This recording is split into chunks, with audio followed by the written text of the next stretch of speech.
설교 중에도 제가 말씀드렸는데요.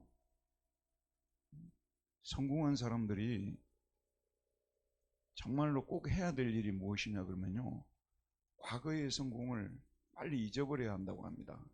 과거의 성공에 매여 있으면요, 안주하게 되고 또 그거 자랑하면서 우려먹으면서 살게 되기 때문에, 그래서 성공했을 때 또 교만해질 수 있기 때문에 빨리 성공을 할 때 성공을 잊어버려야 된다고 얘기를 합니다. 자, 여러분, 사람이 성공하게 된 것은요, 저도 처음에 그런 사실을 몰랐어요. 근데 성공하게 되는 것이 가만히 따져놓고 보게 되면요, 내 부모, 그 다음에 형제, 또 물론 내 노력도 있지만은 부모, 형제, 그 다음에 이웃, 그 다음에 사회, 국가의 도움이 있었다는 것을 생각해야 되는데, 예전에는 그런 생각을 못하고 살았던 것 같아요. 어느 순간에 보니까 정말 맞는 얘기더라고요. 그래서 예를 들어서 A라는 기업이 정말 세계적인 기업이 되었잖아요. 우리나라의 뭐 대기업처럼 그런 기업들이 세계적인 대기업이 되는 데는 그 창시자들이 탁월했다는 거 인정해야 되고 노력도 인정해야 되지만, 사실은 우리나라가 재벌 기업이 등장하게 된 것은 국가가 전폭적으로 밀어줬기 때문이라는 걸 여러분 다 알지 않습니까? 그래서 나중에 이제 돈을 벌었으면 보십시오, 여러분. 사실 이렇게 그 뭐라고 합니까? 이웃에게 막 구제하고 그런 것들이 있잖아요. 이런 것들이 우리 기업의 이미지를 위해서 그렇게 해야 되는 측면도 있지만, 엄밀한 의미에서 사회의 국가의 도움을 받았기 때문에 그 사람들에게 그 일부를 환원한다고 하는 것이 맞는 얘기인 것 같아요. 경제학자들은 뭐 여기에 대해서 이미 다 이야기를 했기 때문에 제가 더 보탤 말도 없는 거죠. 저와 여러분이 구원받은 것도 가만히 생각해 보게 되면요, 내가 구원받은 것처럼 생각이 들잖아요. 예를 들어서 저는 이제 시골에 있는 섬에서 태어났잖아요. 섬진강의 그 제일 마지막 섬이에요. 우리 섬을 지나면 할례수도가 나와요. 그래서 이제 해가 아주 밝게 떴을 때는 할례수도가 환하게 펼쳐지면서 저쪽에 남해가 보이고, 남해 알죠? 그 다음에 앞에는 이제 여천 쪽이라고 해요. 여수의 뒤쪽이죠. 거기가 또 다 보여요. 그래서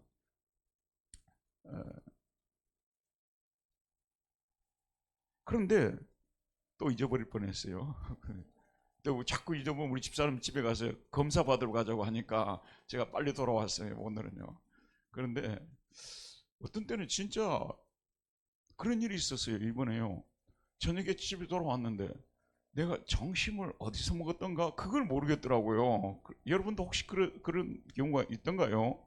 그러니까 곰곰이 생각하니까, 내가 점심을 저는 이제 서현역에 좀 가서 점심을 먹는 경우들이 가끔씩 있어요. 왜 그러냐 그러면 이제 거기 교보문고에다가 차를 대면 2시간 공짜잖아요. 그러면 이제 거기 가서 신간들도 보고 책도 사고 또 이제 점심은 그 근처에서 먹고 이렇게 2시간을 이제 보내다가 들어오거든요. 근데 그걸 감쪽같이 잊어버렸더라고요. 집에 돌아서 한참 생각하니까 생각이 나더라고요. 자, 여러분. 근데 거기에 그 섬진강의 제하류에 있는 그 섬에 어떤 전도사님이, 그 전도사님은 어떤 소명을 받은 사람이냐 그러면요, 소위 말해서 교회가 세워지지 않은 그런 섬들을 다니면서 예배당을 세워주는 것이 이분의 소명이에요. 이게 저희 교회도 예배당이 없었는데, 교회가 없었는데 이분이 들어오셔가지고 손수 일해가지고 자그마한 예배당을 지은 거예요.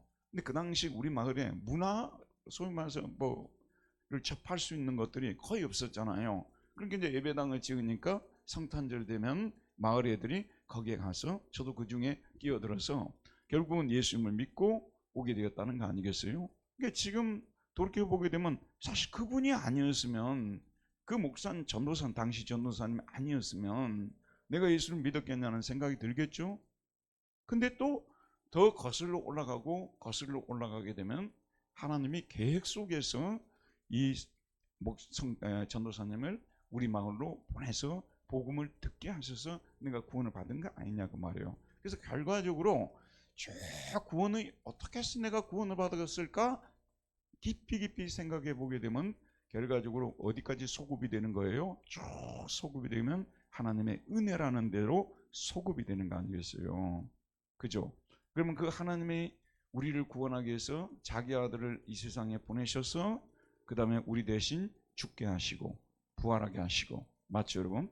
그래서 공적을, 우리의 죄가 용서받을 수 있는 공로를 쌓으시고, 그 다음에 이 공로를 사도들을 세워서 그들을 보내서 우리에게 전달하게 하셔서 우리가 그 소식을 듣고 예수를 믿어서 구원을 받게 되는데, 결과적으로 어디까지 올라간다고요?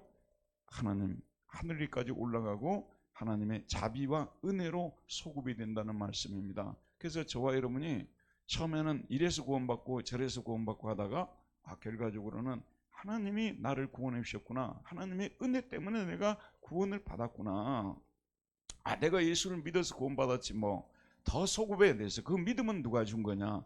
바로 하나님이 주신 것이라는 거죠. 여러분이 로마서 공부를 통해서요, 특별히 9장에서 11장을 공부하면서 이 부분에 대해서 눈을 떼야 돼요. 여러분, 많은 교파들이 있지만은요, 그렇게 막 하나님의 은혜를 그렇게 많이 강조하는 교파가 드물어요. 네가 한 만큼 받는다는 이 세력이 굉장히 강해요. 그래서 우리가 행한 만큼 받는다는 그런 논리가요, 교회 안에도 깊이 들어와 있어가지고 행하지 않고 받는다는 것에 대해서요 정말 익숙하지 않은 얘기예요. 근데 로마서 9장에서 보면 구원은 우리가 아무 한 일이 없이 하나님이 선물로 주셔서 받는 것이라는데 눈을 뜨게 되고, 그러면 우리가 감사의 방향이 어디로 가겠습니까? 감사의 방향이 위로 가겠죠. 예수 그리스도에 가고 하나님 아버지께로 가고 성령님께 가고, 그래서 삼위 하나님께 영광을 돌리게 되는, 항상 기도할 때 하나님 은혜로 저를 구원해 주셔서 감사합니다. 어떤 사람이 눈에도 띄지 않았던 저를 찾아주셔서 감사합니다. 구약에서 보면요, 은혜를 받았다는 말고 눈에 띄었다는 말하고 똑같은 말이에요. 이게 많은 사람들이 있는데 그 중에 한 사람이 눈에 띈 거예요. 그 사람을 데리고 와서 자녀로 삼아 주셔서 상속을 받게 하시고, 여러분 한번 생각해 봐요. 그게 구원이라는 거죠. 그러니까 이게 구원을 깊이 묵상하게 되면 이렇게 큰 은혜가 되는 건데, 처음에는 예수를 믿어서 구원을 받는다 그렇게 생각하지만 들어가면 들어갈수록 하나님의 은혜였노라. 그래서 우리가 영광을 하나님께 돌리고 또 다른 마음속에서 고마워하는 마음이 생기고, 사실 이걸 공부하기 위해서 여러분은 로마서 9장에서 11장을 공부하는 거예요.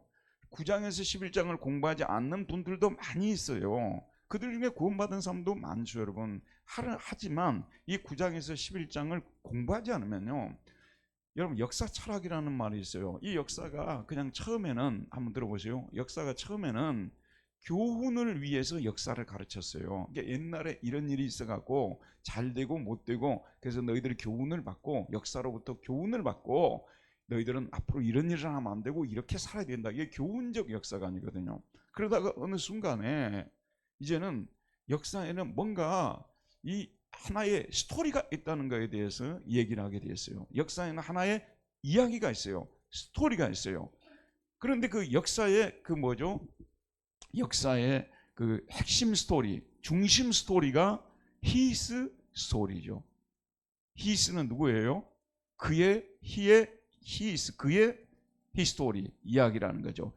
그의는 누구를 말하죠? 예수 그리스도의 이야기. 그래서 여러분 좀 모르는 분도 계시고 아는 분도 계실 겁니다만은, 약간 제가 여러분한테 오늘 알고 있는 분들이 너무 많고 혹시 모르는 분들이 계셔서 써드릴게요.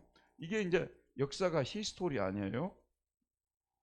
히스 플러스 스토리란 말이에요. 이게 이제 히스는 누구를 말한다고요? 예수 그리스도를 말하죠. 그런데 이게 이제 BC하고 AD가 있단 말이에요. 여러분 알죠? BC하고 AD가 있죠. BC하고 AD가 있어요. 이게 이제 BC. 보통 BC하고 AD가 있잖아요. BC는 뭡니까? Before Christ죠. Christ. Before Christ 앞에를 해가지고 그리스도 이전에 오기 이전에. 그래서 우리가 보통 우리말로 번역할 때는 뭐라고 하죠? 기원전, 그다음에 자, 그다음 이거 뭐죠? AD는 AD가 뭐냐면 아노 도미니어요. 도미누스가 뭐냐면 주인이란 주라는 뜻이에요. 로드, 영어 로드. 도미누스가 주라는 뜻이죠. 이게 도미니가 되면요 이격이에요. 소유격이 돼요. 그래서 주님의 아노는 해라는 뜻이에요. 이어 주님의 해. 아노 도미니. 이것의 약자가 AD고 before Christ, 이것이 기원전이죠. BC, 그리스도 이전. 이렇게 역사를 구분하는데 사실 이 말이요 굉장히 중요한 말이에요. 왜냐하면 그 전에는 역사에 대해서 이야기를 하잖아요. 그러면 옛날 이야기 해줘가지고 거기서 교훈을 받고 뭔가 배우는 것이 있으라고 얘기를 해줬던 건데, 역사에도 하나의 스토리가 있다는 것을 얘기를 해주면서 그리스도 이전과 그리스도 후로 이게 나누면서 결국은 이 역사는 하나님이 우리 인간을 구원한 이야기다, 이렇게 이제 설명을 해주게 된 거예요. 이런 얘기를 이제 사람들이 하게 되면서 이제 역사 철학이라는 말이 나오게 됐는데, 여러분 지금 이 역사 철학은요 로마서 9장에서 11장 얘기가 가장 핵심적인 역사 철학의 내용이에요. 다른 얘기들은 거기에 덧붙이고 뭐 빼고 그런 거지, 이것이 핵심입니다. 이게 하나님이 인간을 어떻게 구원하셨는가. 처음에는 유대인을 선택했는데 그들 중에 일부가 떨어져 나가고 이방인들이 믿음으로 접붙임을 받고 또 떨어져 갔던 유대인들이 또 다시 들어오게 되고, 이런 어떤 이야기를 쭉 해주는 것이 이것이 역사 철학인데, 어떤 책에도 이런 얘기가 담겨 있지 않습니다. 여러분 잘 알아야 돼요. 어떤 경전에도 이런 얘기 없는 거예요. 역사를 이런 식으로 설명하는 이런 설명 방법은 어떤 역사책이나 어떤 경전에도 없는 것입니다. 이걸 우리가 알고 있어야 돼요. 그래서 저와 여러분은 성경을 배우지만 사실은 역사를 어떻게 보느냐, 역사 철학을 공부를 하고 있는 거예요. 이게 성경만큼 이 역사를 정확하게 설명하는 책은 이 세상에 있다 없다? 없다는 것입니다. 여러분 성경을 배우는데 자부심을 가지시길 바랍니다. 어디에 가서 역사의 의미란 무엇인가? 역사는 하나님이 인간을 구원하기 위해서 뭐죠? 만든 이야기다, 이렇게 우리가 이야기를 하는 거죠. 역사의 중심은 예수 그리스도시다. 그리스도 이전과 그리스도 이후를 이렇게 설명을 하면서 설명해 나가는 방식이죠. 자, 이렇게 되면 우리는 뭔가 역사라는 것을 두루뭉술하게 보는 것이 아니라 이야기, 확실한 얘기를 가지고 우리 역사를 설명할 수 있는 유일한 사람들이 예수 믿는 사람들밖에 없어요. 창조론에 대해서도 여러분 한번 이야기해 볼게요. 창조론, 이 세상이 대체로 무엇으로 창조됐다고 붙어요? 무엇으로부터 창조됐냐면 우연히 창조됐다는 것이 많잖아요. 대부분이 우연히 창조됐다고 하잖아요.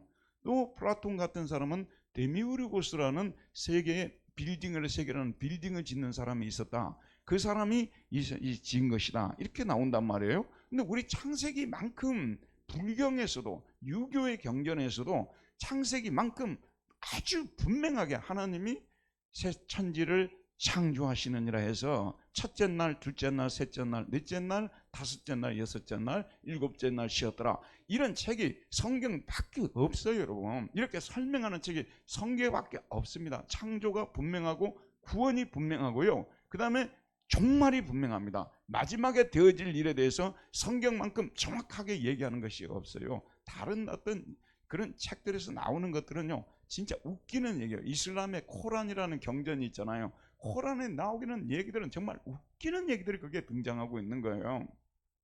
불경도 마찬가지고 처음과 끝에 대해서 선명하지가 않아요. 우리 기독교는 선명합니다. 그리고 역사의 의미가 무엇인지, 역사의 중심이 무엇인지, 역사는 왜 존재하는가, 여기에 대해서 우리 기독교만큼 정확하게 얘기하는 것이 없기 때문에 여러분들이 로마서 9장에서 11장을 소위 말해서 역사 철학을 공부하고 나면요 소위 거시적인 신앙이 생기는 거예요. 미시적인 신앙이란 건 뭐냐면요, 내가 힘들면 교회 가가지고 기도하고 은혜 받아가지고 헤쳐나가고 집안에 좀 애한이 들면은 막 기도했고 막 물리치고 나가고, 이런 것들을 미시적인 것이라고 하잖아요. 우리는 여기에서만 머무르게 되면요 좋은 신앙이 될 수가 없습니다. 거시적인 신앙을 가져야 돼요. 이 한마디로 이 세계는 왜 존재하고 있는가, 누가 존재하게 했는가, 이 세계가 지금 현재 무슨 의미가 있는가, 여기에 대해서 우리가 꿰뚫고 있을 때 우리의 신앙이 더 견고해지고 더 확실해지는 것입니다. 그래서 바울이 로마서 8장을 하고 12장으로 뛸 수 있지만 9장부터 11장을 넣어가지고 기독교 역사 철학을 이 속에 넣어가지고 우리의 신앙을 거시적인 부분을 얘기하면서 더욱더 견고하고 우리가 더 튼튼하게 신앙이 서도록 만들어주는 거예요. 여러분 얼른 생각하면 아니 뭐 우리 눈에 보이지도 않고 손에 잡히지도 않고 뭐 경험할 수도 없는 것들 이런 얘기 뭐 한마디로 말해서 뭐 형이 상한 거 아니냐 이런 얘기로 말할 수가 있겠죠. 하지만 그렇지 않아요. 이 여기서 배운 이런 내용들이 우리 신앙을 여러 가지 어려움과 풍랑들에서 이걸 다 우리 붙잡아주고 견고하게 세워주는 거예요. 그리고 뭔가 우리가 살아가는 데 있어서 크리스찬으로서 살아가는 데 있어서도 이런 하나님의 구원 계획을 이해를 하고 우리가 그 계획대로 이루어 드리려고 애쓸 때 진정 하나님께 영광을 돌리는 삶이 되어지는 것입니다. 그러니까 대충 신앙 성경 공부한다 해가지고요 쉬운 것만 골라서 하는 성경 공부들이 있어요. 시중에 나와 있는 교재들이 있지 않습니까? 보게 되면 그냥 이렇게 풀고 답 달고 해가지고 쉬운 것만 얘기하고 로마서 9장이나 11장 좀 어려운 부분 빼버리는 거예요. 그러고 나면 그냥 공부 안 해도 다 할 수 있는 내용 이런 것만 가르쳐주고 끝내버린다 그 말. 신앙이 그 수준에만 항상 머물러 있어요. 절대로 성장하지 못합니다. 여러분 로마서 9장에서 11장 같은 기독교 역사 철학을 이해하게 될 때 우리는 어떤 환경 속에서도 어떤 좌절 속에서도 이겨낼 수가 있어요. 여러분 최초로 기독교 역사 철학을 책을 쓴 사람 누군지 아십니까? 우리 기독교 역사 속에서 정말 역사란 무엇인가에 대해서 E.H. 카라는 사람 영국의 외교부에서 근무했던 뛰어난 사람 있잖아요. 그 사람은 What is History? 역사란 무엇인가라는 책을 썼잖아요. 그 사람은 사실은 저 알제리에서 태어난 그 기독교 역사 속에서 펠레오 같은 사람 누구라고요? 아니 펠레오 같은 사람 누구라고요? 어거스틴이라고 제가 말했죠. 어거스틴은 영어로 어거스틴이라고 해요. 그리고 그 라틴어로는 아우구스티누스라고 해요. 아우구스티누스. 자, 여러분 저를 보세요. 이게 지금 답 알고 가는 거는요. 그거는 읽어보면 다 알 수 있는 내용이니까 조금 설명해 볼게요. 그 로마는 결코 무너질 수 없는 나라라고 생각했던 거예요. 근데 이제 자꾸 이민족들이 막 이렇게 쳐들어오잖아요. 계속 이렇게 쳐들어오는데 훈족이 있어요. 훈족이요. 이 친구들이 이제 쭉 쳐들어왔고 410년에 AD 410년에 어떻게 했습니까? 로마를 점령해버린 거예요. 그러니까 로마 제국의 수도가 뭐죠? 점령을 당해버린 거예요. 네, 이쪽으로. 예, 맞습니다. 이게 지금 촬영이 되고 있기 때문에. 예, 이것도 중요합니다. 역사 철학만 중요한가? 이런 실제적인 문제도 중요해요. 그러니까 로마가 410년에 점령을 당해버렸어요. 이게 충격을 받았어요. 로마가 어떻게 이 어마어마한 로마 제국의 수도가 어떻게 이런 이민족에게 너무 생각지도 못하게 너무 쉽게 점령이 돼버린 거예요. 그 전까지만 해도 결코 무너질 수 없었던 것 같은 그 로마가 410년에 391년에 테오도시우스 황제라는 사람이요 기독교를 국가의 종교로 로마 국가의 종교로 인정을 했어요. 391년에 테오도시우스 황제가요. 그때까지만 해도 로마가 정말 여전히 강성했죠. 근데 얼마 되지 않아도 그 이후에 거의 20년 정도 지났을 때 이민족에게 침략을 당했고 로마가 멸망을 당해버렸어요. 이게 사람들이 정말 어떻게 설명을 못하고 그 당혹함과 그 뭐랄까 이런 걸로 인해서 어찌할 바를 몰랐어요. 그래서 어떤 얘기가 돌기 시작했냐면요. 로마가 멸망하게 된 이유는 로마 제국의 수도가 점령을 당하게 된 이유는 기독교인들 때문이라고 해요. 로마가 처음에 조상들이 섬겨왔던 그런 신들이 많잖아요. 로마인들이 우리 조상들이 섬겨왔던 신들을 섬기지 않고 기독교를 섬겨가지고 콘스탄틴 대제가 313년에 기독교를 공인해주고 공적 종교로 인정해주고 391년 테오도시우스 황제가 기독교를 국교로 인정을 했다고 말을 선포했던 거 아니에요. 그래서 예전에 우리 조상들이 섬기던 이 신들을 다 버리고 기독교를 받아들였기 때문에 이 재앙이 들어와서 망하게 되었다. 이런 얘기를 퍼뜨리게 된 거예요. 특별히 로마의 지식인 사이에서 막 이게 확 돌게 되면서 책임은 기독교인들에게 있다. 이렇게 막 돌리기 시작했다는 것이죠. 한때 기독교가 300년 동안이나 핍박을 받다가 이제 겨우 국가의 종교로 우뚝 서게 된 이때에 다시 기독교가 또 핍박을 받을 상황에 놓였어요. 당시 아프리카 지역에서, 지금의 알제리 지역에서 히포라는 지역에서 소위 말해서 목회를 하고 있던 이 목사님이셨던 어거스틴, 영어의 어거스틴이죠. 어거스틴이 붓을 든 거예요. 그래서 모든 자료를 모아가지고 전체 자료를, 그게 거의 그 전부터 쓰려고 했었어요. 그 모아놨던 모든 자료를 동원해가지고 하나님의 도성, 키비타스 데이라는 하나님의 도성이라는 책을 쓴 거예요. 그 책을 쓴 목적이 뭐냐면요, 기독교가, 이 로마가 멸망하게 된 것은 로마인들이 우상을 섬기고 로마인들이 엉터리같이 살아서 윤리도덕적으로 타락해서 로마가 망한 거지, 기독교 때문에 망한 것이 아니라고 얘기를 하게 된 거예요. 그 책을, 이렇게 두꺼운 책을 써가지고요. 이 사람은 이제 지성인이었기 때문에 주로 지성인들만 책을 읽을 수 있으니까 그 지성인들과 책과 책으로 싸웠던 것이죠.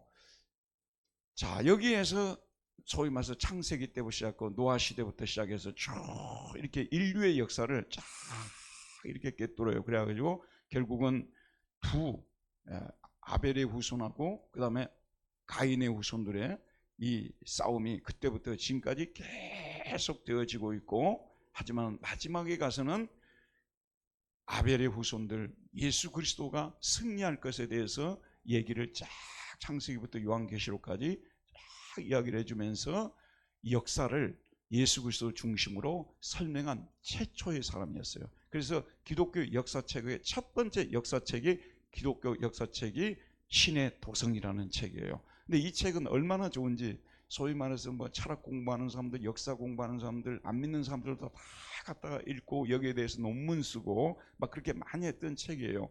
여러분도 시간 되시면 신의 도성이라는 책 쭉 한번 이렇게 읽어보시고요. 그 책을 읽기 전에 먼저 읽어야 될 책이 있어요. 길잡이 책이 있어요. 그냥 그 책 바로 읽으면 여러분 이게 무슨 책인지 이해하기가 어려워요. 그래서 그 책을 읽기 전에 제가 쓴 책, 무슨 책이더라? 이광선 무슨 책이에요? 제가 쓴 책? 그 아우구스티누스의 일대기를 제가 썼지 않습니까? 얼마 전에. 그게 이제 페이지 수도 좀 적어요. 그래서 그 중에 어거스틴의 신의 도성에 관계된 부분을 한번 이렇게 읽고, 이게 쭉 여러분들이, 제가 쓴 책 제목도 모르겠네요. 진짜 이거 큰일 났네요. 들어서 읽어라. 이제 어거스틴이 회심하기 전에 뜰에서 서성이고 있을 때 저쪽 애들이 그 노래를 부르고 있던 거예요. 톨레 에틀 네게, 톨레 에틀 네게. 톨레가 들으라는 뜻이거든. 에트는 그리고요, 네게 읽으라. 톨레 에틀에게, 톨레 에틀에게. 그래서 방에 들어가서 성경책을 쫙 펴보니까 지금은 자다가 깰 때가 되었으니 술 취하지 말고 방탕하지 말고, 이 로마서 13장 뒷부분이 나와가지고 거기서 회심을 했다고 그렇게 알려져 있지 않습니까? 그쵸 여러분? 나는 여러분 책을 좀 많이 읽어놓으니까 이태리 그 지명들이 나오면요 굉장히 마음속에 지금도 꿈이 뭐냐면요, 어거스틴이 있었던 밀라노라든지 막 코모라든지 이런 데를 막 좀 여행해 보는 게 제 꿈이에요. 그 다음에 알제리부터 시작해서 우리 교회 좀 돈 좀 많이 벌어갖고 그거 좀 여행 경비 좀 대줘요. 한번 갔다 보게. 거기 보기 요즘은 이제 이탈리아 축구를 하는데 이름도 없었어요 지금까지요. 뭐 여러분 잘 아는 밀라노라든지 로마라든지 막 그런 팀들이 있잖아요. 그런 팀들이 계속 하다가 이번에는 10등 안에 코모라는 데가 10등 안에 들어와서 막 이렇게 이름을 날리고 있어요. 코모가 어디냐면요, 아우구스티누스가 회심해서 밀라노에서 가르치다가 이제 내가 이 직을 그만두고 이제 내가 하나님 종이 되어야 되겠다는 생각을 가지고 방황하던 중에 여름 휴가를 보내기 위해서 가족들과 함께 가서 신했던 그 호수가 코모예요. 그 아름다운 호수가 있었던데 코모 지역이에요. 제가 시간 되면 한번 가보고 싶은데, 그거 여러분 잘 아는 니체라는 사람 있잖아요. 거기가 그렇게 아름다운가 봐요. 그 사람도 거기서 코모에 가서 휴양을 하고 그랬다고 그러는데, 어쨌든 자 보세요 여러분, 아우구스티누스가 이 로마서 9장에서 11장을 가지고 이걸 늘려가지고 창세기부터 그 다음에 요한계시록까지요 딱 이게 역사 철학 책을 썼던 것인데 그 이후에 모든 역사 철학의 길잡이가 되는 책이고 그렇습니다. 저와 여러분이 오늘 공부를 할 때 제가 좀 장황하게 이야기하게 된 것은요, 그냥 이것이 대충 답 달고 그냥 이렇게 넘어갈 문제가 아니라 이 역사 전체를 하나님의 관점에서 보는 법을 우리가 배우는 거예요. 여러분, 여기에 대해서 대항할 만큼 강력한 역사책을 썼던 사람이 누구예요? 여기에 대해서 대항할 만큼 강력한 역사책을 쓴 사람이 E.H. 카도 아니고 칼 마르크스입니다. 이 사람은 유물론적으로 최초의 물질이 있었다, 이것부터 시작해요. 최초의 물질이 있었다, 이거 시작해서는 태초에 하나님이 계시니라. 정반대로 이 역사책을 쓴 사람이 누구냐? 마르크스예요. 지금도 이 마르크스의 역사책은 이미 사장된 걸로 생각이 되지만 아니에요. 상당히 많이 지금도 마르크스의 그 분석해 놓은 그 틀 속에서 놀고 있다는 것을 우리는 볼 수가 있습니다. 하지만 우리는 유물론적으로가 아니라 여호와 하나님 중심으로 역사를 볼 줄 아는 이런 안목을 가져야 되는데, 오늘 11장 공부를 하면서 다시 한번 또 정리하는 기회가 되었으면 좋겠습니다. 자, 높은 마음을 품지 말고 도리어 두려워하라. 자, 1번 한번 보겠습니다. 시작. 자신을 어떤 사람의 사도라고 말하며 그의 직분을 어떻게 여긴다고 말합니까? 그리고 그가 이방인의 사도로서 어떤 소망을 가지고 사역을 한다고 말합니까? 자, 13절 한번 먼저 읽어보도록 할게요. 시작. 내가 이방인인 너희에게 말하노라. 내가 이방인의 사도인 만큼 내 직분을 영광스럽게 여기노라. 바울은, 보세요 여러분, 바울은 원래 이방인들을 좋아했던 사람이요, 핍박했던 사람이에요? 핍박했던 사람이죠. 그런데 다마스커스 도상에서 예수님을 만난 후에 네가 누구의 사도가 되라고요? 이방인의 사도가 되라고, 이방인의 사도가 되라고 임명장을 주시면서 이방인들에게 보낸 거예요. 그런데 지금 우리는 이방인이라는 개념이 들어오지도 않습니다만, 당시 유대인들이 볼 때는 이방인들은 사람으로 취급하지 않았던, 옛날에 양반들이 상놈 보듯이 그런 식으로 생각했던 사람들이 이방인들 아니에요? 근데 바울은 하나님이 특별히 이방인을 구원하기 위해서 이 사람을 건져주시고 이방인의 사도로 보내신 거예요. 그래서 내가 빚진 자라는 표현을 많이 쓰고 있습니다. 헬라인이나 야만인이나 이런 표현을 쓰느라 내가 빚진 자라는 표현을 쓰고 있는데, 왜 자기가 구원을 받았느냐 그러면요, 이방인에게 가도록 하기 위해서 하나님이 자기를 구원해 주셨기 때문에 자기는 이방인에게 빚진 자라는 심정을 가지고 살았어요. 여러분 지금까지 살면서요, 빚진 자라는 생각을 가져본 적이 있습니까? 은행 계좌에 보게 되면, 여러분 통장 계좌에 그 잔고를 보게 되면 빚진 것이 없으면 난 빚진 자가 아니라고 생각할 수 있는지 모르겠습니다만, 저와 여러분이 하나님을 하는 저와 여러분을 하나님이 구원해 주실 때는요, 어떤 목적을 가지고 구원해 주신 거예요. 우리 자신이 구원을 받아 구원의 은혜를 누리게 함과 동시에 우리에게 누구누구를 에게로 보내기 위해서 구원을 받은 거예요. 교회는 이 점을 잊지를 말아야 되는 거예요. 교회는 하나님이 우리끼리 모여가지고 우리끼리만 누리다가 천국 가도록 부르신 것이 아니라, 아직도 구원받지 않은 이방인들에게 선교를 해서 그들을 구원하도록 하나님이 우리를 부르신 거예요. 그런 의미에서 우리는 빚진 자의 심정으로 늘 살아야 되는 거예요. 여러분 가족 중에서 아직 예수님을 믿지 않는 사람들이 있죠. 그 가족을 하나님이 여러분을 먼저 부르신 것은 그 가족에게 가서 복음을 전하라고 먼저 부른 것입니다. 아시겠죠? 그러면 여러분도 지금 현재 이방인에게로 보냄을 받은 사람들이라는 것을 생각해야 된다는 거죠. 그래서 자기는 이방인의 사도라는 것을 영광스럽게 생각했어요. 그러니까 지금 우리는 이런 말을 들으면 실감을 못하겠지만, 아니 이 양반이 상놈 취급하듯이 그런 시대에서 이방인의 사도가 되었다는 것을 영광스럽게 생각한다는 말을 쓴다는 것이 받아들여집니까? 그러나 실제로 그랬어요. 이방인의 사도가 된 것이, 저는요 이방인의 사도가 좀 되고 싶었어요. 대학교 다닐 때 아주 이렇게 신앙이 좀 불이 붙었을 때요, 이방인의 사도가 되고 싶었어요. 무슨 얘기냐면, 나는 목사가 되긴 돼도 선교사가 되어서 세계 곳곳에 나가서 거기서 복음을 전해야 되겠다는 그런 생각을 가졌는데, 아주 건전한, 당시에 건전한 그런 단체가 있었는데, 그 단체 그 소위 좀 셰프 위에 있는 분하고 상담하는 과정에서, 그리고 내가 성경을 읽어가는 과정에서 나는 하나님께서 선교사로 부르지 않았다는 것을 알게 되었고요, 지금 먼저 믿고 있는 우리 한국 교회를 위해서 하나님이 나를 부르셨다는 것을 알게 되어서, 본래 이방인의 사도가 되고 싶었지만 탈락한 사람이에요. 저는요 탈락을 시켰어요. 왜 탈락을 시켰겠어요? 저는요 그렇게 마음이 넓지가 못해요. 그 선교사가 되려면은 좀 인내심도 강하고 좀 너그러워야 되잖아요. 사람이 좀 막 너그러워야 되거든요. 근데 저는 너그럽지가 못하거든요. 그래서 하나님이 탈락을 시켰던 것 같아요. 지금도 그 탈락된 것에 대해서 슬픈 마음이 있습니다만은, 사실 이제 지금 이제 우리 믿는 사람들, 한국에서 믿는 사람들에게 하나님 저를 보냈다고 에스겔서를 통해서 저에게 주셨거든요. 근데 이방인의 사도가 되었다는 그 말은 그때는 욕이었거든요. 욕 중에 그런 욕이 없었잖아요. 근데 자기가 그 직을 받은 걸 영광스럽게 생각하게 되었노라고 얘기를 하는. 자, 여기 봅시다. 교회에서 권사님으로, 안수 집사님으로, 장로님으로 되었단 말이에요. 세상 사람들이 볼 때는 웃기는 거 아니에요.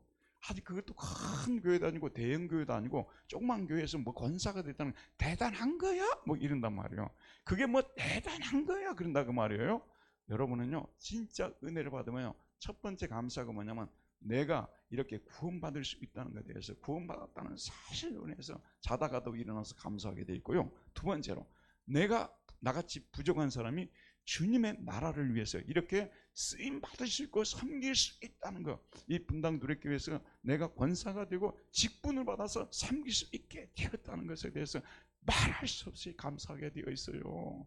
저는요, 이 목사님들에 따라서 다 그 목회 방향이 다르잖아요. 근데 저는 교회 안에서 가능한 성도들이 직분을 받기를 원하는 사람이에요. 왜냐하면 직분이, 하나님이 내게 주신 직분이 내가 너무 귀하다 보니까 너무 존귀하게 여겨지기 때문에 여러분도 그런 존귀한 대열에 서고 싶어 하는 거예요.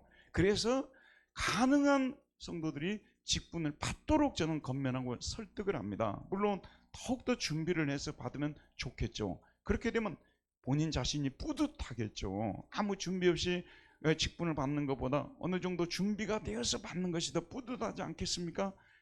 하지만 직분은요, 세상 사람들 볼 때는 별것도 아닐지 모르지만 하나님 앞에서는 이렇게 나의 직분을 영광스럽게 여기노라.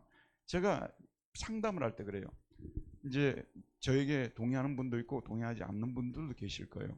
저는 이제 묘지를 가잖아요. 묘지에 가게 되면 요즘 이렇게 묘지, 요즘 뭐 안장도 하고 또 실제 묘지를 만들기도 하는데, 예전엔 피석을 세웠잖아요. 거기 보면 십자가를 탁 하고 말씀을 탁 하고 이름을 권사 탁탁탁 이렇게 써놔요.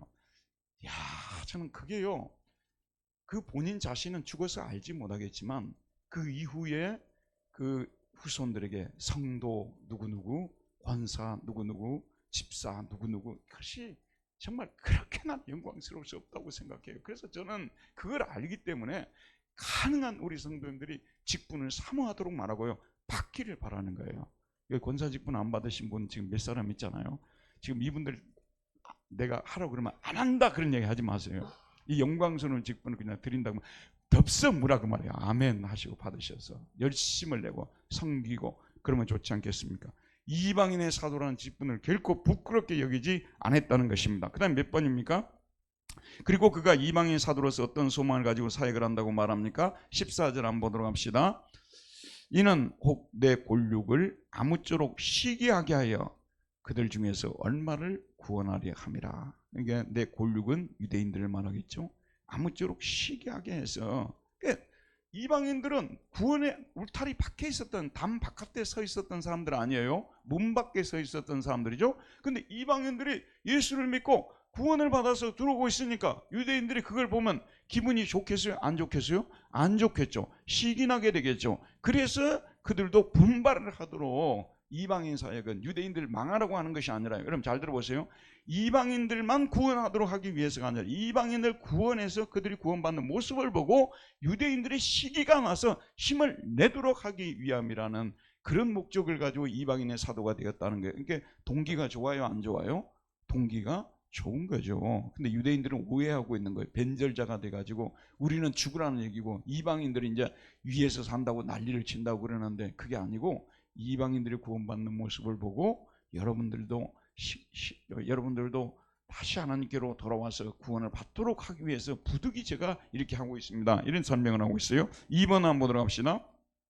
그는 유대인들을 버리는 것이 세상에 무엇을 가져다 주었다고 말합니까? 만일 그들을 다시 받아들인다면 그들은 곧 죽은 자 가운데서 어떻게 된다고 말합니까? 15절 한번 읽어봅시다. 그들을 버리는 것이, 유대인들 중 일부를 버리는 것이죠. 세상에 무엇이 된다고요? 화목이 되거든. 이게 유대인들도 예수 믿고 이방인들도 예수 믿고 세상은 화목이 되는 거예요. 유대인들이 일부를 버렸기 때문에 이방인이 들어오게 된 거 아니에요? 세상 화목이 되거든. 그 받아들이는 것이 죽은 자 가운데서 살아나는 것이 아니면 무엇이고, 다시 유대인들을 받아들이는 것이 죽은 자 가운데서 살아나는 것이 아니면 무엇이요? 라고 말하고 있습니다. 그 다음 몇 번입니까? 그는 또한 유대인과 이방인과의 관계를 제사하는 처음 익은 곡식가루와 떡덩이에 또 뿌리와 가지에 비유합니다. 그는 처음 익은 곡식가루와 가지 중에서, 그리고 뿌리와 가지 중에서 어느 것이 더 거룩하다고 말합니까? 자, 16절 한번 읽어봅시다. 제사하는 처음 익은 곡식가루가 거룩한즉, 첫 번째 열매들이 거룩한즉, 가루가 거룩한즉, 그 다음에 뭐도 거룩하게 되는 거예요? 떡덩이도 거룩하게 되는 것이죠. 이게 가루가 거룩하기 때문에 떡덩이가 거룩한 거 아니에요? 가루가 더 중요하다는 것이죠. 그 다음 또 뭡니까? 뭐가 거룩한즉요? 뿌리가 거룩한즉 어떻게 되는 거예요? 가지도 그러하니라. 사실은 하나님께서 나타나셔서 언약을 맺으신 백성들은 어떤 백성들이에요? 이방인들이에요? 유대인들이에요? 유대인들이죠. 아브라함과 맺은 그 언약 때문에 유대인이 구원 얻은 것이고, 이방인도 결국은 무엇 때문에 구원 얻은 거예요? 하나님께서 아브라함과 맺은 언약 때문에 이방인도 구원을 받은 것이죠. 그렇기 때문에 이방인들을 보존하고 이방인들을 거룩하게 만드는 그 거룩한 언약은 무엇입니까? 유대인과 맺은 언약이기 때문에 그들이 사실은 붙들고 있다는 말씀입니다. 자, 그 다음에 그 유대인과 맺은 언약 때문에 이방인도 거룩하게 되었다는, 그들 아브라함과 맺은 언약 때문에 유대인도 거룩해졌고요. 그 다음에 그 언약 때문에, 아브라함과 맺은 그 언약 때문에 이방인들도 어떻게 되었다는 거죠? 거룩하게 되었다는 말씀입니다. 자, 그 다음에 그렇기 때문에 이방인들 보고 자랑하지 말라고 하는 거예요. 17절. 그 다음에 3번 한번 읽어보도록 합시다. 3번 시작. 바울은 가지 얼마가 꺾이었는데 돌 감람나무인 내가 어떻게 되었다고 말합니까? 그래서 어떤 나무의 진액을 함께 받는 자가 되었다고 말합니까? 자, 봅시다. 17절입니다. 또한 가지 얼마가 꺾이었는데 유대인들 중 얼마가 떨어져 나갔다는 말씀입니다. 그런 깎이었는데 돌 감람나무는 무슨 나무인지 아세요? 감람나무가 무슨 뜻이에요? 그러니까 이런 번역은 그냥 우리가 어차피 감람도 잘 보지 못하잖아요. 차라리 지금 세대는 뭐라고 번역하는 게 좋겠어요? 올리브라고 번역을 하면 금방 알아듣거든요. 저는 올리브 나무를 엄청 봤어요. 세계 테마 여행을 통해서요. 거기 보면 그 여행 간 사람들이 그 지중해 지역에 막 올리브 지역에 가가지고 이게 올리브 나무고 기름은 이렇게 짜고 막 그러지 않습니까? 근데 사실 올리브가요, 기가 막힙니다. 난 예전에 어렸을 때 제가 무슨 올리브를 알았겠어요? 전혀 몰랐어요. 근데 나중에 가가지고 스파게티를 먹는데 제가 제일 좋아하는 스파게티는 알리오 올리오예요. 알리오 올리오. 이게 올리브 기름을 거기다 친단 말이에요.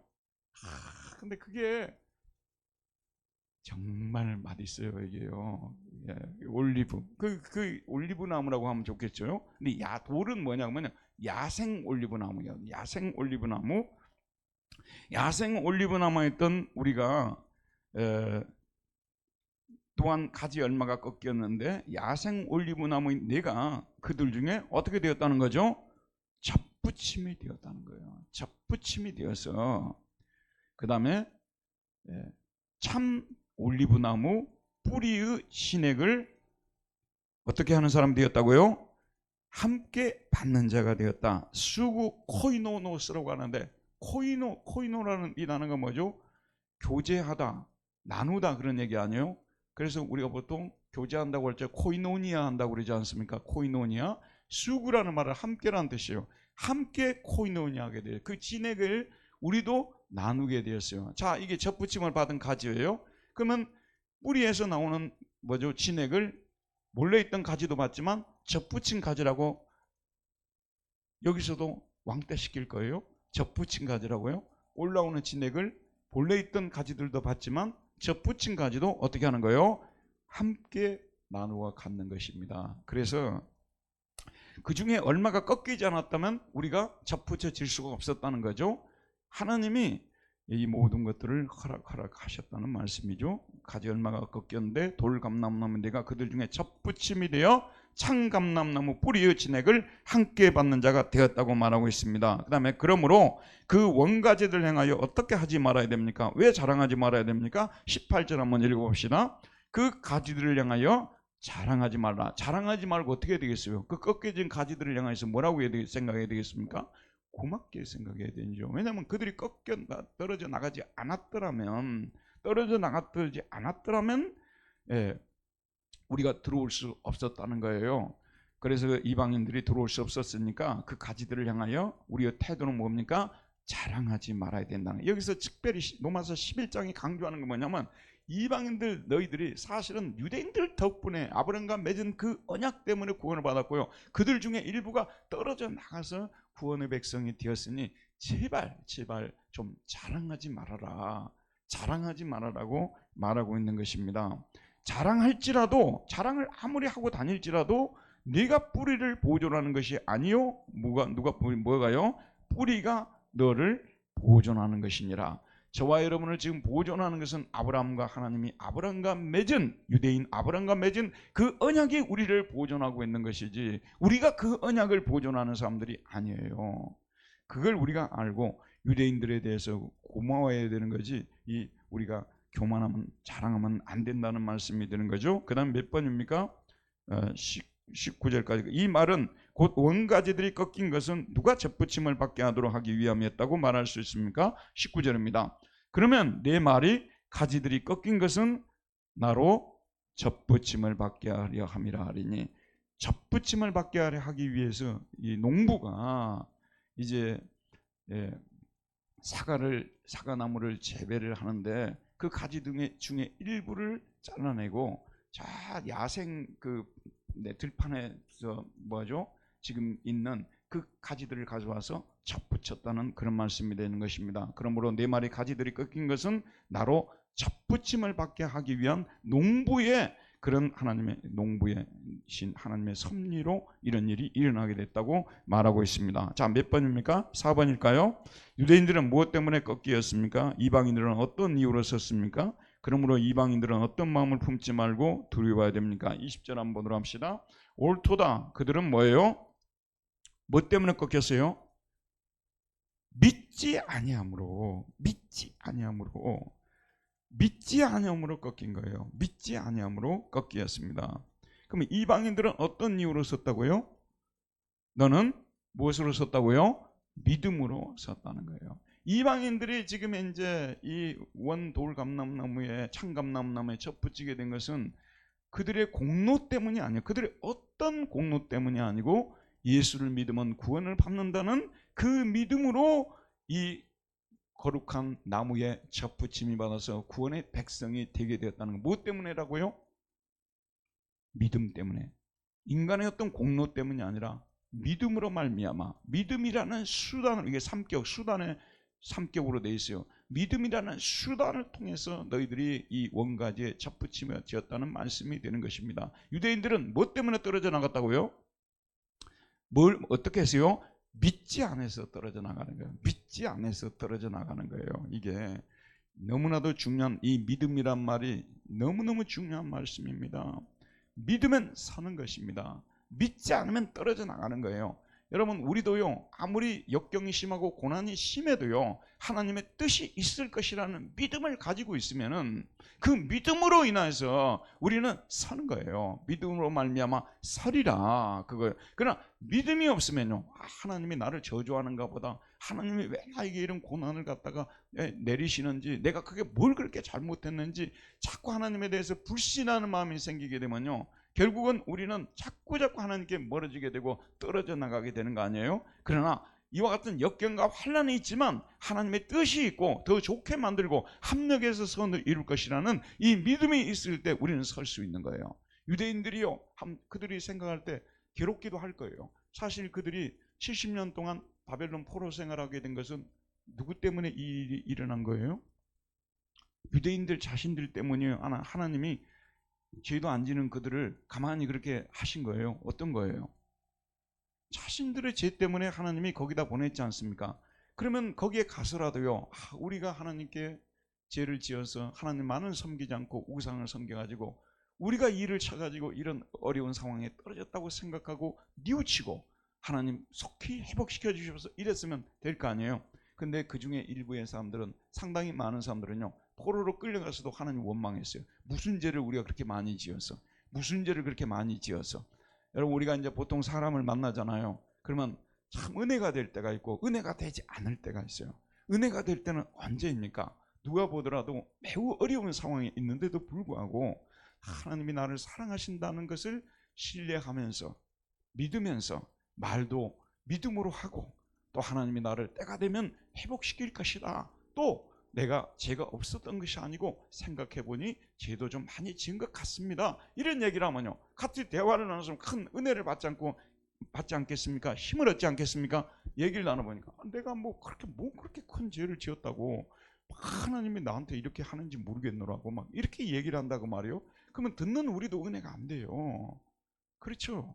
그래서 우리에게 일어나는, 이 로마 교회에 일어나는 이 모든 환난과 핍박 속에는 하나님의 섭리가 있고 합력해서 선을 이루고자 하는 하나님의 뜻이 있다는 것을 알고, 그래서 이들은 예수를 믿었어요. 그래서 섰어요. 그리고 그들뿐만 아니라 우리도 믿음으로 서는 것입니다. 우리도 믿음으로 서는 거예요. 지금 21세기 대한민국의 상황은 어떻게 된 줄 아십니까? 가면 갈수록 믿음을 지키기가, 즉 보이지 않는 세계를 믿기가 너무 어려워요. 보이는 세계에 너무 사람들이 집중하다 보니까 보이지 않는 세계가 자꾸 흔들리게 돼 있어요. 진짜 지옥은 있을까? 진짜 천국은 있을까? 하나님이 있을까? 흔들립니다. 이 믿음을 지켜가는 것도 하나님의 은혜인 것입니다. 여러분, 끝까지 이 믿음을 지켜서 마지막 날 부활의 영광으로 나타나시고 영원토록 하늘나라에 사시기를 바랍니다. 믿음으로. 항상 여러분이 기도할 때요, 주여 저 믿음이 떨어지지 않도록 도와주시옵소서. 저 믿음을 견고하게 주시옵소서. 보이지 않는 것을 보는 것처럼 믿고 참을 수 있도록 도와주시옵소서. 늘 믿음을 달라고 기도해야 돼요. 자, 우리 성경 공부 시간 내가 중요한 얘기 하나 할게요. 여러분, 저와 여러분 안에서 하나님이 기뻐하는 그런 사랑을 실천할 수 있는 능력이 있다고 생각해요? 없다고 생각해요? 있다고 생각해요? 없다고 생각해요? 없습니다. 로마 가톨릭은요, 있다고 생각. 우리는 없어요. 믿음도 날마다 하나님께 구해야 되는 거예요. 참으로 어떤 사람을 생각하면요, 자꾸 시험에 들어요. 참 까다롭다. 참 사랑하기 어렵다. 참, 여러분도 그런 사람들 있잖아, 주변에요. 분명히 함께 얼굴을 대하고 그러니까 사랑해야 되고 품어주고 높여주고 그래야 되는데, 그 하는 행동을 보게 되면 참 그러지 못할 만한 사람들이 있어요, 없어요? 네. 근데 우리가 그때 어떻게 해야 되겠어요? 우리 안에서 사랑을 생산해내려고 하면요, 아무리 힘쓰고 애쓰고 생산이 안 돼요. 믿음도 선물이고 사랑도 선물인 것입니다. 위로부터 하나님께 구해야 되는 거예요. 하나님, 정말 저 사람을 사랑할 수 있는 그 사랑을 저에게 내려주십시오. 사랑할 수 있는 힘을 주십시오. 간절히 구해야 돼요. 믿는 것도 마찬가지예요. 보이는 것도 우리가 잘 못 믿는 사람들이 보이지 않는 것을 어떻게 그렇게 잘 믿을 수 있겠어요? 날마다 우리에게 믿음을 달라고 구해야 되는 거예요. 그래서 종교개혁자들이 이런 것 때문에 막 서로 싸웠던 거예요. 종교개혁이 그래서 일어난 거예요. 카톨릭 사람들은요, 우리 안에서 믿음과 사랑을 실천할 수 있는 능력이 있다는 거예요. 일단은 능력이 있으니까 그걸 하면 하나님 와서 어시스트를 좀 해줄 수 있다는 거예요. 종교개혁자들은 뭐냐면 우리가 너무 타락해버렸기 때문에 믿음도 사랑도 할 수 있는 능력이 없다는 거예요. 전적으로 하나님께 날마다 구해야 되는 것이라고 생각했던 거예요. 누구의 말이 맞겠어요? 저 경우는요, 후자의 말이 맞아요. 인간이란 존재가 어느 정도 타락했으면 자기 아들까지 보낼 필요가 있었겠어요? 아니, 어느 정도 타락하고 어느 정도 타락 안 한 데가 있다면 아들까지 보낼 필요가 있었겠어요? 전적으로 타락했기 때문에 아들을 보내신 거예요. 어느 정도까지 아들이 죽어야만 할 정도로 타락했기 때문에 한 주간 지내면서요, 여러분 자신에게 실망이 안 되던가요? 실망이 안 된 순간이 있었어요, 여러분? 한 주라도 실망이 안 되고 넘어간 주가 없었죠. 정말 사람은 속일 수 있지만 우리 자신은 속일 수 없잖아요. 보면 내가 정말 참 그렇게 참 좋은 사람 아니구나 라는 생각이 들 때가 있죠. 우리도 어떻습니까? 사랑을 나한테 베푸는 사람만 사랑하고 싶고요, 내가 좋아하는 사람만 사랑하고 싶지, 내가 싫고 사랑을 베풀지도 않는데 내 마음속에 막 사랑을 베풀고 싶습니까? 하나님의 은혜가 아니고서는 불가능한 일입니다. 그래서 사랑도 구하는 거고 믿음도 선물이야. 달마다 믿음을 달라고 구원해야 돼요. 그래야만 우리가 섭니다. 믿음이 없으면 넘어지는 것입니다. 유대인들이 뭐 때문에 넘어졌다고요? 믿음이 없어서. 우리는 뭐 때문에 섰다고요? 믿음으로 섰느냐. 그러므로 우리는 무슨 마음을 품지 말아야 되고요? 우리가 뭔 일을 해가지고 우리 공로로 선 것이 아니고 전적으로 하나님의 은혜로 믿음으로 섰다면 어떤 마음 품지 말아야 되겠어요? 높은 마음 품지 말고 도리어 두려워하라는 말씀입니다. 그 다음에 몇 번입니까? 자, 우리의 21절 했고 그 다음에 25번입니다. 시작. 우리가 생각해야 할 것은 하나님의 무엇과 무엇입니까? 넘어지는 자들에게는 무엇이 있습니까? 우리가 하나님의 인자하심에 머물러 있으면 그 인자가 우리에게 있을 것입니다. 그렇지 않으면 우리도 어떻게 됩니까? 22절. 그러므로 하나님의 인자하심과 준하심을 보라. 하나님에게는 어떤 성품이 있어요? 인자한 성품도 있고 또 어떤 성품도 있습니까? 엄하게 심판하시는 성품도 있다는 거예요. 그래서 하나님은 믿지 아니하는 사람들이 넘어지는 사람들, 이 넘어지는 사람들은 딴 사람들이 아니고요, 하나님을 믿지 않는 사람들이요. 믿지 않으면 어떻게 된다고요? 넘어지는 거예요. 믿지 않으니까 넘어지는 거예요. 이 사람들에게는 믿음이 없다는 것 때문에 믿지 않았다는 것이 죄가 되는 거예요. 그래서 원죄라는 말을 여러분 많이 듣잖아요. 불신이 원죄예요. 믿지 않아서 넘어지는 거예요. 여러분도요, 믿기만 하면은 여러분들 결코 넘어지지 않습니다. 믿지 않으면 넘어지는 거예요. 믿지 않으면. 그래서 믿지 않는 넘어지는 자들에게는 준엄하심이 하나님의 무서움을 보여준다고 말해요. 너희가 만일 하나님의 인자하심에 머물러 있으면, 우리는 하나님의 인자하심에 늘 머물러 있어야 돼요. 그 인자가 너희에게 있으리라. 그렇지 않으면 너도 지킨 바 되리라. 그러니까 우리는 항상 하나님의 무엇에 거해야 되는 거예요? 무엇 안에 거해야 되는 것입니까? 인자하심 안에. 구약으로 말하지만 헤세드 안에 항상 머물러 있어야 돼요. 죽어나서는 하나님 저를 불쌍히 해주십시오. 하나님 그 사랑, 독생자를 주시기까지 저를 사랑한 그 사랑 안에 제가 늘 머물러 있도록 도와주십시오. 그렇게 하면 우리는 떨어져 나가는 일이 결코 없다는 것입니다. 왜 떨어진다고요? 하나님의 인자하심 안에 거하지 않고 누구 안에 머물러 하기 때문에 자기 능력 안에 머물러 하고요, 자기 공로 안에 머물러 하고요, 자기 성품 안에 머물러 있다가 보면 결국은 넘어지게 되고, 그 넘어질 때 하나님이 넘어지는 자들에 대해서 심판하게 되는 것이고, 그렇기 때문에 우리는 자만하지 말고 항상 처음에 구원 얻은 것도 누구의 은혜로 구원 얻은 거예요? 하나님의 은혜로, 헤세드로 구원을 받았기 때문에 우리는 죽는 날까지 누구 안에 머물러, 무엇 안에 머물러? 하나님의 헤세드 안에 항상 머물러 있어야 돼요. 항상 주님을 부르면서 불쌍히 여기십시오. 주님이 긍휼히 여겨주시지 않으시면, 저를 긍휼히 여겨주지 않으면 저는 살 소망이 없습니다. 늘 우리는 어디 안에 머물러야 돼요? 어느 순간부터요, 하나님이고 뭐이고 인자고 뭐이고 그냥 나는 내 안에 머물고 내 힘으로 다 살 거야. 신앙생활도 내 힘으로 하고 인생도 내 힘으로 살고 내가 뭐가 부족해서, 그러는 순간에 커트되는 거예요. 그러는 순간에 속지 말라 그런 말이에요. 여러분, 저와 여러분의 진짜 말씀드릴게요. 여러분, 저와 여러분은 믿을 바가 못 돼요. 저와 여러분 안에는요, 우리가 정말 신뢰를 둘 만한 그러한 성품도 없고요, 그런 능력도 없어요. 그래서 우리는 하나님의 능력 안에, 하나님의 성품 안에 우리를 던져놓고 하나님께 다 맡기고 책임지라고 말씀하시면서 책임져 주시기를 바라면서 사는 그런 인생을 살 때 어떤 일이 벌어지지 않냐고만요, 그 인자가 너에게 있으리라. 그렇지 않으면 너도 지키는 바 되리라. 유대인들이 뭐 때문에 지켰다고요? 컷 오브 됐잖아요. 컷 됐어요. 컷. 뭐 때문에 컷된 거예요? 인자의 함심에 머물러 있지 않고 자기 행위 안에 머물러 있기 때문에, 자기들 자랑 안에 머물러 있고 하다 보니까 이 사람들 커트가 되어버린 거예요. 주의 인자하심 안에 머물러 있으면 너희들이 결코 커트가 되지 않고 그 인자가 너희에게 있을, 계속해서 머물 것이라고 말해주고 있습니다. 자, 그 다음에 몇 번입니까? 6번입니까? 자, 시작. 그러나 만일 유대인들이 믿지 아니하는데 머물지 아니하면 접붙임을 받을 것입니다. 이는 하나님에게 어떤 능력이 있기 때문입니까? 23절입니다. 그들도 믿지 아니하는데 머무르지 아니함. 그들은 누구를 말합니까? 유대인들도 믿지 아니하는데 머무르지 아니하면. 전에는 뭐 때문에 떨어졌다고요? 믿지 아니하게 떨어졌어요. 근데 지금 이제 이거 잘못된 우리도 믿어야 되겠구나. 그래서 믿음 안에 머무르면, 그런 뜻이요. 믿음 안에 머무르면 어떻게 된다는 거예요?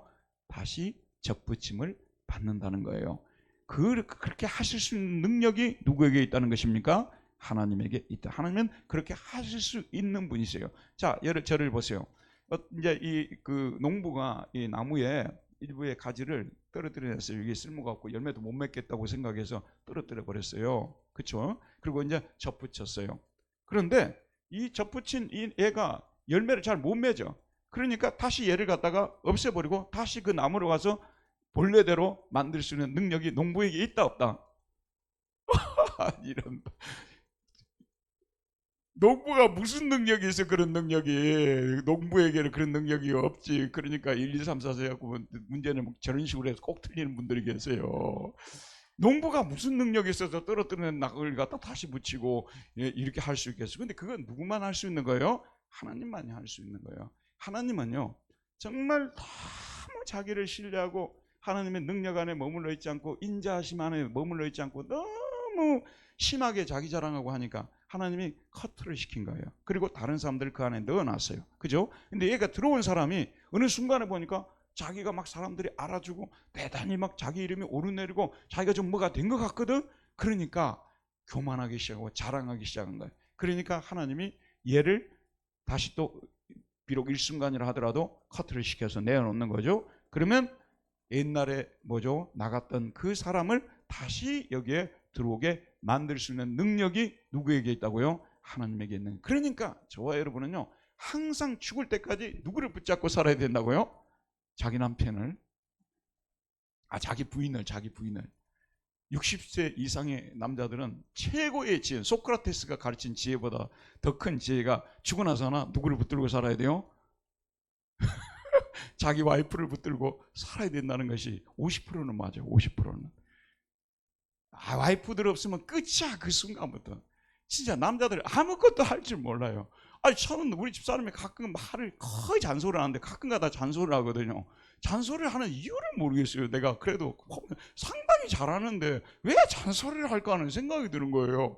그렇게 보면 여자분들이 볼 때는 남자들이 살림머리가 거의 없잖아요. 그런 거예요. 여러분, 우리 인간에게는 죽으나 사나, 이제 우리가 살아갈 때 우스갯소리로 그런 얘기를 합니다만 신앙의 세계에서는 죽으나 사나 우리는 누구를 붙들어야 되는가? 하나님을 붙들고 하나님의 인자하심을 그저 불쌍히 여겨달라고 그러고 가야 돼요. 그저 불쌍히 여겨달라고 그렇게 가면 우리는 결코 떨어져 나가지 않을 것이고, 또 너무 자기를 신뢰하다가 떨어져 나간 사람들이 있으면 하나님이 또 붙일 수 있기 때문에 우리가 그 사람들에 대해서 어떻게 하지 말자는 거예요? 자만하지 말자, 자랑하지 말자라고 말하고 있는 것입니다. 그 다음에 이제 마지막 문제 풀도록 합시다. 바울은 이방인인 우리가 원 돌 감람나무의 지킴을 받고 본성을 거슬려 좋은 감람나무의 접붙임을 받았다면 유대인들이야말로 본래의 자기 감람나무의 접붙임을 받을 가능성이 훨씬 더 많다고 말합니다. 그들이 어떤 가지이기 때문일까요? 24절입니다. 내가 원 올리브 나무에서 지킴을 받고 본성을 거슬러 좋은 감람나무의 접붙임을 받았으니, 절대로 예전에 있던 그 야생 올리브 나무에서는요 좋은 감람나무 될 가능성이 있었어요, 없었어요? 본성을 거슬려라 말 그 말이에요.